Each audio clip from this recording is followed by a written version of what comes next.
Good morning दोस्तों, हमारे YouTube channel knowing knowledge में आप सभी का स्वागत है। आज हम लोग मोस्ट इम्पॉर्टेंट करंट अफेयर देखेंगे।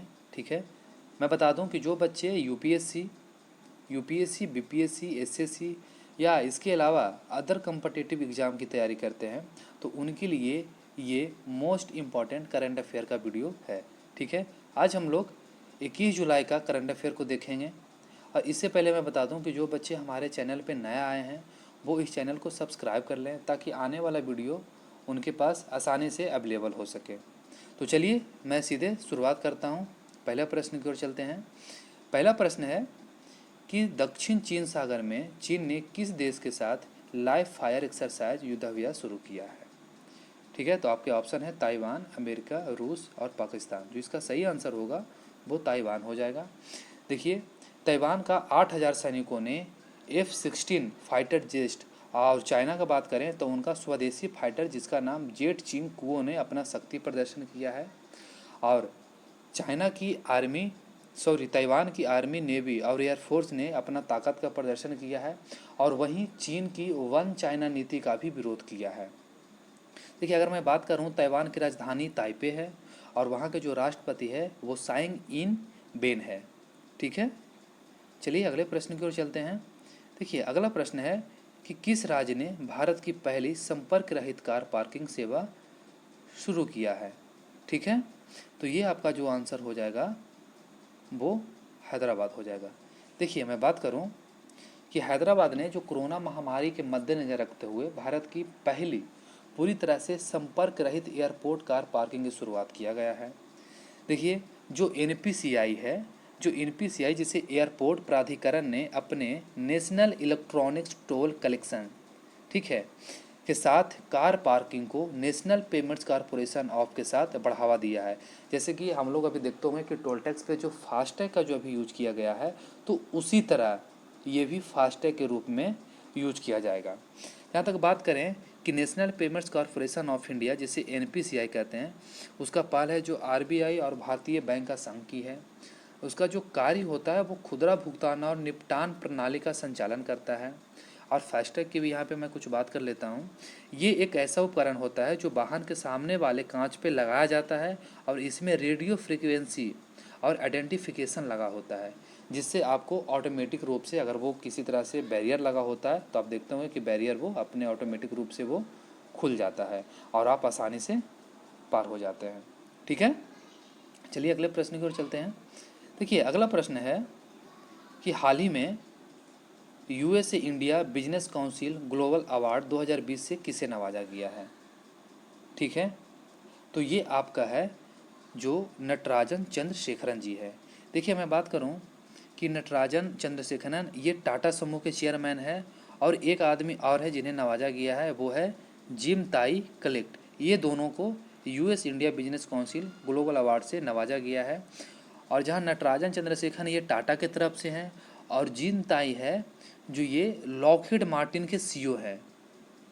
ठीक है, और जो इनको सम्मानित किया गया है। देखिए, लॉकहीड मार्टिन के अध्यक्ष और सीईओ जिम ताइकलेट ने 2020 में मार्लिन ये ह्यूसन का स्थापना किया था। और जहाँ तक बात करें कि एन चंद्रशेखरन 2016 में टाटा सन्स के बोर्ड, 2017 में अध्यक्ष के वर्तमान तौर पे आरबीआई के केंद्रीय बोर्ड में अंशकालिक गैर सरकारी निदेशक भी रह चुके हैं। देखिए, ग्लोबल लीडरशिप अवार्ड के बारे में मैं बात कर लूँ तो इसकी स्थापना 2007 में हुआ था। ठीक है, और ये हर साल है जो प्रतिष्ठित व्यक्ति को दिया जाता है। और इसका जो उद्देश्य है वो global leadership award America Bharat के शीर्ष कॉरपोरेट अधिकारियों को मान्यता देता है जिनकी कंपनियां अमेरिका भारत वाणिज्य गलियारे में विकास का उत्प्रेरित करने में प्रमुख भूमिका निभाती है। देखिए, जो संस्थान है यूएस इंडिया बिजनेस काउंसिल का, उसका मुख्यालय वाशिंगटन में है और इसका अध्यक्ष निशा बिस्वाल है। ये एक व्यापारिक व वकालत समूह है। ठीक है, चलिए अगले प्रश्न की ओर चलता हूँ। देखिए, अगला प्रश्न है कि निम्न में से किस राज्य में विलुप्त होती टंगमस भाषा पर एक बुक लिखा गया है। ठीक है, तो ये किस राज्य की है। तो ये मैं बात करूँ आपको, तो ये अरुणाचल प्रदेश है। इसका जो आपका आंसर हो जाएगा वो अरुणाचल हो जाएगा। जो इसका लेखक है टंगसम का, मैं बात करूं कि इसका लेखक रोजनी बोरेंग है। चेरा देवी, कलिंग डाबी, रूमी दोरी और कोम्बोंग दरांग है। इसका जो विमोचन है वो पेमा खांडू जो अरुणाचल प्रदेश के मुख्यमंत्री है, उन्होंने है जो इस बुक का है जो विमोचन किया है। और मैं बात करूं कि ये है उल्लेखित जो टंगसमा है जो एक जनजाति है, ठीक है जी। इसका निवास है जो कोंगी गांव, जो जिसका जिला सियांग है, जो अरुणाचल प्रदेश में पड़ता है। और यहाँ की कुल आबादी 253 है मात्र। 2016 के CFEL फील्ड सर्वेक्षण के अनुसार, मैं लिख देता हूँ CFEL, ठीक है, इसके सर्वेक्षण के अनुसार मात्र 253, ठीक है। और ये प्रजाति है जो पूरी तरह से विलुप्त होती जा रही है। तो इसी के लिए है जो टंगसम एक बुक लिखा गया है टंगसम भाषा का, जो अरुणाचल प्रदेश राज्य से संबंधित रखता है। चलिए अगले प्रश्न की ओर चलता है। देखिए अगला प्रश्न है कि हाल ही में किस देश ने उदबिलावो एक तरह से जानवर है, ठीक है, को कोविड-19 होने के बाद मारने का आदेश है जो दे दिया गया है, ठीक है। कोविड-19 के कारण इनको मारने का आदेश दे दिया है। तो किस देश ने ऐसा किया है? तो ये है जो मंगोलिया है। देखिए मैं बात करूं कि हाल ही में, सॉरी ये मंगोलिया नहीं होगा, ये आपका आंसर है जो स्पेन हो जाएगा, ठीक है। स्पेन यहाँ पे है, ये स्पेन हो जाएगा आपका आंसर। देखिए ये आदेश स्पेन के उत्तर पूर्वी क्षेत्र जो ऑर्गन के फॉर्म में 87% जहाँ पे उदबिलावो है, ठीक है, 87% उदबिलावो के कोविड-19 पॉजिटिव मिलने के बाद ये फरमान है जो जारी किया गया था।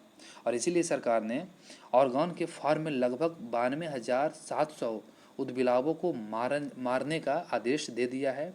देखिए ऑर्गन को इस फार्म में अब तक फार्म का 7 कर्मचारी भी इससे संक्रमित हो चुके हैं। तो इसीलिए उदबिलावो एक तरह से जानवर है, इसको मारने का आदेश है जो स्पेन सरकार ने दिया है। और स्पेन की बात करूं तो इसकी राजधानी मैड्रिड है और यहाँ की सरकार संसदीय राजाशाही है। यहाँ के राजा फिलिप छठवीं है, ठीक है। और यहाँ के प्रधानमंत्री का नाम है पेड्रो सांचेज और यहाँ का मुद्रा यूरो होता है, ठीक है। चलिए अगले प्रश्न की ओर चलता हूँ। देखिए अगला प्रश्न है कि हाल ही में किस धातु खाने वाली बैक्टीरिया की खोज की है और वो कौन सा यूनिवर्सिटी है जो खाने वाले बैक्टीरिया की खोज किया गया है? तो ये आपका है जो इसका जो आंसर हो जाएगा ये आपका कैलिफोर्निया हो जाएगा, ठीक है। देखिए कैलिफोर्निया इंस्टीट्यूट ऑफ टेक्नोलॉजी ने एक माइक्रोबायोलॉजिस्ट ने ये कहा है कि ये धातु खाने वाली बैक्टीरिया की खोज किया गया है और इसकी खोज है जो अचानक हुआ है, ठीक है। देखिए माइक्रोबायोलॉजिस्ट कई महीने के लिए बाहर जाने से पहले मैग्नीज से सना हुआ बर्तन सिंक में रखकर भूल गए थे और जब वो लौटने के बाद उन्होंने क्या देखा कि उनके काले तत्व से ढका पाया गया जो कि बैक्टीरिया के कारण बना ऑक्सीडाइज मैग्नीज था। देखिए इसका कुछ पॉजिटिव पक्ष भी है, जैसे कि मैग्नीज के निष्कर्षण में एक सहायक होता है और मैग्नीज को ईंधन के स्रोत के रूप में भी इसे उपयोग करने में एक सक्षम है। जीवाणु की बात करें तो जीवाणु की खोज है जो 1683 में किया गया था। इसकी खोजकर्ता एंटिनो बान ल्यूवेन हाक था, जिसका जीवाणु विज्ञान का जनक एंटिनो बान ल्यूवान हेक ही कहा जाता है। इसका नामकरण है जो हेर्नेनबर्ग ने किया था, ठीक है। चलिए अगले प्रश्न की ओर चलता है। देखिए अगला प्रश्न है कि साइबर अभियान जो महिला सुरक्षा विंग द्वारा किस राज्य ने चलाया है, ठीक है। तो ये आपका आंसर तेलंगाना हो जाएगा। देखिए तेलंगाना सरकार ने महिलाओं को सुरक्षा के लिए एक अभियान चलाया जिसे साइबर अभियान कहा जाता है। देखिए साइबर अभियान पुलिस की महिला सुरक्षा विंग जो कानूनी सहायता केंद्र और सिम्बियोसिस लॉ स्कूल हैदराबाद के सहयोग से इसे चलाया जा रहा है। इस अभियान का लक्ष्य है जो बच्चों और महिलाओं के खिलाफ होने वाले ऑनलाइन अपराध से निपटारा करना है, ठीक है। इसके तहत यौन उत्पीड़न की घटनाओं पर भी मुख्य रूप से ध्यान को केंद्रित किया गया है। तेलंगाना की बात करें तो तेलंगाना की राजधानी हैदराबाद है और इसका राज्यपाल का नाम तमिलसाई सौंदरराजन जी हैं और वहाँ के मुख्यमंत्री के चंद्रशेखर राव हैं, ठीक है। चलिए अगले प्रश्न की ओर चलते हैं। देखिए अगला प्रश्न है कि हाल ही में आज़ाद पटन जल विद्युत परियोजना किन देशों के बीच, ठीक है, किन देशों के बीच किया गया है? तो ये आपका पाकिस्तान चाइना है, ठीक है। ये पाकिस्तान चाइना के बीच है जो इसे किया गया। देखिए बता दें कि जो पाकिस्तान चाइना के बीच जो पाकिस्तान अधिकृत कश्मीर है जिसे हम POK कहते हैं, ठीक है, पीओके के सुधोटी जिले में झेलम नदी पे 700 मेगावाट का, ध्यान दीजिएगा, 700 मेगावाट का ये पावर है, ठीक है। और ये झेलम नदी पे, ये भी याद देने वाली बात है कि झेलम नदी पे इस योजना को लगाया गया है। और आज़ाद पट्टम जल विद्युत परियोजना के लिए समझौते पर दोनों तरफ से हस्ताक्षर किया जा चुका है। इसका कुछ मुख्य बिंदु देख लेते हैं कि ये 1.5 बिलियन डॉलर का हाइड्रो पावर प्रोजेक्ट है और ये परियोजना चीन के बेल्ट एंड रोड इंटरस्टेट का भी एक हिस्सा है, ठीक है। ये चीन पाकिस्तान आर्थिक गलियारे में निर्मित की जाने वाली दूसरी परियोजना है। देखिए, ये रन ऑफ द रिवर जल विद्युत परियोजना है। इसके अंतर्गत घाटी वादियों को प्रवाहित जल को बाधित करते हुए जल विद्युत का उत्पादन किया जाता है। और ये पाकिस्तान चाइना के बीच में आज़ाद पट्टम जल विद्युत परियोजना किया गया है, जो पूरी तरह से 700 मेगावाट बिजली उत्पादन किया जाएगा। और ये पूछे नदी, तो ये झेलम नदी पे है, ठीक है। चलिए अगले प्रश्न की ओर चलते हैं। देखिए, अगला प्रश्न है कि हाल ही में जारी की गई ग्लोबल मैन्युफैक्चरिंग रिस्क 2020 में भारत का कौन सा स्थान रहा है? तो ये आपका जो स्थान है वो तीसरा है, ठीक है। आपका जो आंसर है वो तीसरा है। देखिए, मैं बात करूं कि एक अमेरिका की तरफ से संपत्ति सलाहकार, ठीक है, कैसमैन एंड बेकफील्ड द्वारा एक जारी किया गया रिपोर्ट था, जिसमें वैश्विक विनिर्माण जोखिम सूचकांक की रिपोर्ट में भारत का तीसरा स्थान दिया गया है। देखिए, इस वार्षिक रिपोर्ट में यूरोप, अमेरिका और एशिया प्रशांत में 48 देशों के बीच ये वैश्विक विनिर्माण के लिए सबसे उपयुक्त स्थानों को रैंक प्रदान किया गया है। भारत 2020 की रिपोर्ट के अनुसार शीर्ष 3 गंतव्यों में शामिल हो गया है। देखिए, ये लागत प्रतिस्पर्धात्मक व परिचालन परिस्थितियों के लिहाज से वैश्विक विनिर्माण गतिविधियों का उभरता एक केंद्र है। देखिए, मैं बात करें कि मूल्यांकन रिपोर्ट के मापक में बाउंस बैकेबिलिटी देखा जाता है, शर्तें देखा जाता है, लागत देखा जाता है और क्या रिस्क है, जोखिम है, वो भी इसमें देखा जाता है। ग्लोबल मैन्युफैक्चरिंग रिस्क इंडेक्स 2020 में अगर मैं बात करूँ तो ये चीन और संयुक्त राज्य अमेरिका क्रमशः शीर्ष 2 स्थान पर रहा है। पहला स्थान पे अपना चाइना है और दूसरा पे अमेरिका है और तीसरा पे अपना प्यारा भारत है, ठीक है। चलिए अगले प्रश्न की ओर चलते हैं। अगला प्रश्न है कि युवा ओलंपिक 2022 में जो होने वाला था वो कोरोना महामारी के कारण इसे रद्द कर दिया गया है। तो अब ये किस साल इसे आयोजित करवाने की योजना बनाया जा रहा है? तो ये है 2026, ठीक है। ये 2026 है दोस्तों, आपका आंसर ये सी हो जाएगा। देखिए, मैं बात करूं कि इन खेलों के स्थगन पर सेनेगल और अंतर्राष्ट्रीय ओलंपिक समितियों ने पारस्परिक रूप से सहमति अपना जता दी है कि इसे 2026 में पूरी तरीके से कराया जाएगा। अभी इसे अस्थायी रूप से बंद कर दिया जाए। देखिए, हाल ही में 2020 जो टोक्यो ओलंपिक को अगले साल के लिए भी स्थगित कर दिया गया है। ओलंपिक की बात करें तो ये प्राचीन उल्लेख में 776 ईसा पूर्व जो ग्रीक भगवान जो जियोस के सम्मान में आयोजित करवाया गया था और पहले आधुनिक ओलंपिक खेल एथेंस में हुआ था, जिसे ग्रीस में 1896 में आयोजित किया गया था, ठीक है। 1896 में आयोजित किया गया था और इसका जनक है जो पियरे डी कुर्बेत्ने को माना जाता है।